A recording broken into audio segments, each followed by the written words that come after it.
वो बैरिस्टर सलमान सफदर साहब ने बताया कि वर्ल्ड रिकॉर्ड बन गया इमरान खान साहब का। इमरान खान ने कैदी नंबर 804 ने जेल में बैठ के एक वर्ल्ड रिकॉर्ड बना दिया और वर्ल्ड रिकॉर्ड क्या है कि 500 से जायद, लगभग 500 इमरान खान साहब ने एफिडेविट साइन करके दिए हैं, पावर ऑफ अटॉर्नी, वकालतनामे साइन करवाने का वर्ल्ड रिकॉर्ड लग चुका है। 500 पावर ऑफ अटॉर्नी साइन करवाए हैं बैरिस्टर सफदर ने, बैरिस्टर सलमान सफदर साहब ने इमरान खान साहब से। अब बताएं, जेल में बैठा हुआ एक आदमी इतने ज्यादा जो है वो पावर ऑफ अटॉर्नी साइन कर रहा है, तो ये वर्ल्ड रिकॉर्ड ही है ना। तो इमरान खान साहब ने बीमार ना होने का वर्ल्ड रिकॉर्ड लगा दिया, एफिडेविट साइन करने के हवाले से वर्ल्ड रिकॉर्ड लगा दिया। इमरान खान का एक और वर्ल्ड रिकॉर्ड है कि तारीख में सबसे ज्यादा मुकदमात जो हैं वो इमरान खान साहब के ऊपर दर्ज हुए। इतने मुकदमात आज तक पाकिस्तान में किसी पे दर्ज नहीं हुए जितने इमरान खान साहब को जेल में बंद करके दर्ज किए गए उनके खिलाफ। मुलाकात की एक कोशिश और भी नाकाम हो गई। अब एक सूबा है जहां पे इस वक्त एस्टेब्लिशमेंट जिद कर रही है कि उसके वजीर आला को हमने उसके लीडर से नहीं मिलने देना। यहां पे अमनो अमान के संजीदा मसाइल, दहशतगर्दी यहां पे बढ़ती चली जा रही है, उसे कंट्रोल करने के लिए सूबाई हुकूमत के पास एक क्लियर डायरेक्शन होनी चाहिए और इस हवाले से सुहेल अफरीदी को जाकर इमरान खान साहब से बात करनी पड़ेगी। फिर जनाब गवर्नेंस के इश्यूज हैं, उनके तब तक पूरी तरह हल नहीं होंगे जब तक कि वुज़रा हलफ नहीं उठाएंगे। अब हमारे जो कई सहाफ़ी हैं, मीडिया के लोग, वो ये कहते हैं जी कि हलफ क्यों नहीं उठा रहे, काबीना क्यों नहीं बना रहे। हालांकि इसमें कानून में कोई इतनी सख्ती नहीं है, लेकिन दूसरी तरफ यही लोग ये बात नहीं पूछ रहे कि कानून के मुताबिक जब अदालत ने वाज़े हुक्म जारी कर दिया, अदालत का क्लियर ऑर्डर मौजूद है कि जनाब इनकी मुलाकात करवाएं, तो फिर मुलाकात क्यों नहीं करवा रहे। क्या एक सुपरिटेंडेंट ऑफ जेल या बाहर खड़े हुए एक SHO या जेल के अंदर बैठे हुए इमरान खान के बकौल एक कर्नल की इतनी जुर्रत हो सकती है कि वो अदालती ऑर्डर को अपने पैरों तले रोन दे? इसके ऊपर पाकिस्तान का मीडिया कोई सवाल नहीं उठाता जी। अदालती अहकाम की खुली खिलाफ वर्जी के ऊपर कोई नहीं बोलता, बाकी हर चीज पे बोलते हैं। तो मीडिया की 2 नंबरी जो है वो रजिस्टर्ड हुई है इस पूरे दौर में। और जिन लोगों ने आवाज उठाई, जिन लोगों ने यह कहा कि अदालती अहकाम के बावजूद मुलाकात क्यों नहीं करवाई जा रही, उन लोगों को मीडिया से अलग किया गया। जिन लोगों ने सच बोलने की कोशिश की उनको मीडिया से हटा दिया गया, उन्हें बाहर निकाल दिया गया और उनको निशाने इबरत बनाया गया। ये हम लगातार होता हुआ देख रहे हैं और अब तक देखते ही चले जा रहे हैं। सुहेल अफरीदी ने इमरान खान साहब से मिलकर हासिल क्या करना है, ये बहुत इंपॉर्टेंट है। नंबर 1 तो वो जो इस वक्त दहशतगर्दी के खिलाफ लड़ाई जिस जगह पहुंची है, या ड्रोन हमलों की जो सिचुएशन है, या जितने भी मामलात हैं उनके ऊपर वो डिटेल बात करना चाहते हैं, क्योंकि उन्होंने सारी सिचुएशन इमरान खान साहब को बतानी है कि जी अगर ड्रोन पे आप नॉमिनेट FIR करवाना चाहते हैं तो ड्रोन हमला तो करती है पाकिस्तान की रियासती इदारे। फिर हम एक नई सिचुएशन में होंगे, आप बता दें, और उस पर पुलिस का रद्द अमल भी होगा, पुलिस करती है नहीं करती, वो सारे मामलात हैं। दूसरा यह है कि ऑपरेशन के ऊपर हमने किस तरीके से चलना, मामले को किस तरफ लेकर जाना है, किस तरह का ऑपरेशन हम कोऑपरेशन दे सकते हैं और किस लेवल के ऑपरेशन के अंदर हमें उनको रोकना है। और मिलिट्री ऑपरेशन तो बिल्कुल एक कोई सोल्यूशन तो है नहीं, ये तो इमरान खान साहब कहते हैं, तो फिर सोल्यूशन की तरफ किस तरह लेकर जाना है, ये सारी बातें उन्हें इमरान खान साहब से करनी पड़ेगी।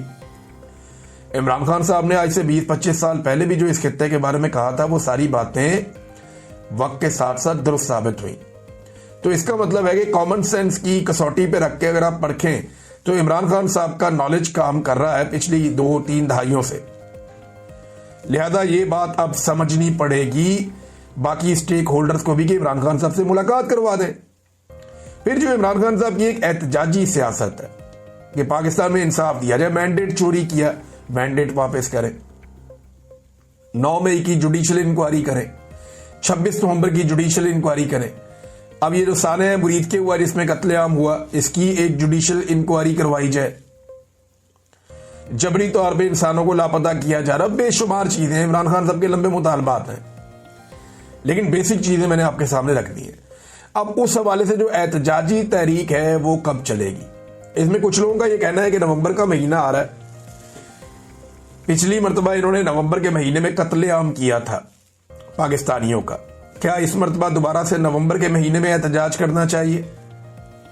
एक सोच तो यह कि ये बिल्कुल करना चाहिए और दोबारा इस्लामाबाद जाना चाहिए, रास्ते बंद करने चाहिए। अलग अलग किस्म की लोगों की राय है। तो एक तो राय ये है। दूसरी राय ये है कि अभी मोमेंटम पकड़ा जाए, मोमेंटम को बढ़ाया जाए, 26 नवंबर तक इस मोमेंटम को पीक पर ले जाए। दिसंबर जनवरी के अंदर जो है वो अपनी तहरीक को ऊपर लेकर जाए और 2-3 महीने लेकर जब तहरीक पूरी तरह तैयार हो तो फिर एक बड़ा एहतजाजी सिलसिला पाकिस्तान में शुरू किया जाए। ये दो अलग अलग तरह की राय है लोगों की, लेकिन फैसला किसने करना है? फैसला करना है इमरान खान ने। ये बात इमरान खान की बहनों ने भी कही और यही बात उनकी बहनों को भी रोका गया। आज मुलाकात के लिए वो जा रही थी, उनका दिन था। SHO ऐसे पकड़ के रोक लेते हैं। धक्कम पेल भी हुई है वहां पे। वो शायद एक और बड़ी इंटरेस्टिंग खबर आजकल चल रही है और ये खबर है जनाब कुछ सरकारी अफसरान के हवाले से। ये वो अफसरान हैं जिन्होंने मौजूदा रजीम के कहने पर या एस्टेब्लिशमेंट के कहने के ऊपर लोगों की ऐसी तैसी फेर दी थी, मुकदमात पे मुकदमात बनाए। मुझे भी इन लोगों ने पकड़ा था और मेरे खिलाफ तो इन्होंने बकायदा प्रेस कॉन्फ्रेंसें की हैं बैठ बैठ के और मुंह से ये आग के शोले उगल रहे थे।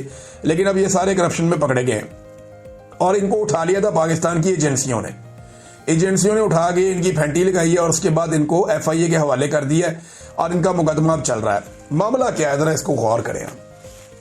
मामला यह है कि जब एस्टेब्लिशमेंट काम लेती है ना ब्यूरोक्रेट से, 2 नंबर काम लेती है, तो वो ब्यूरोक्रेट कहते हैं इनके लिए 2 नंबरी हम कर रहे हैं, हम खुद क्यों ना करें। तो पहले वो एस्टेब्लिशमेंट के लिए 2 नंबर एजेंसियों के लिए काम करते हैं, इसको पकड़ो, उसके साथ ज्यादती करो, उसके साथ ज्यादती करो, उसके साथ ज्यादती करो।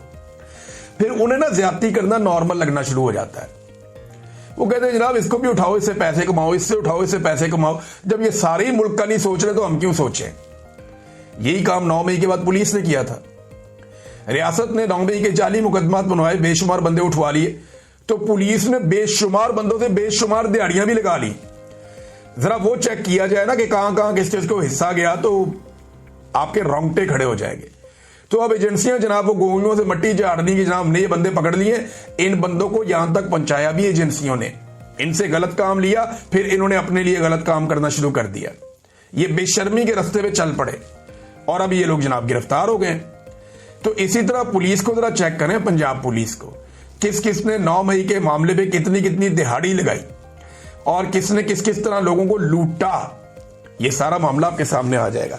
बहरहाल ये मामला चलता रहेगा, इसके ऊपर फिर बात करेंगे। तहरीके लब्बैक बिल्कुल ही गायब है, कोई बंदा ही नहीं मिलता उनका, ना कोई बात करने के लिए, ना कोई बात सुनने के लिए। बातें इनकी बहुत बड़ी बड़ी थी, सारे के सारे गायब हो गए।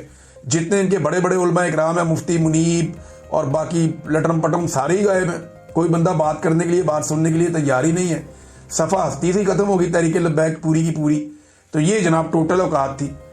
ये बातें बहुत बड़ी बड़ी और एक सानिया हुआ और उसके बाद पार्टी खत्म, कोई बात ही नहीं कर रहा।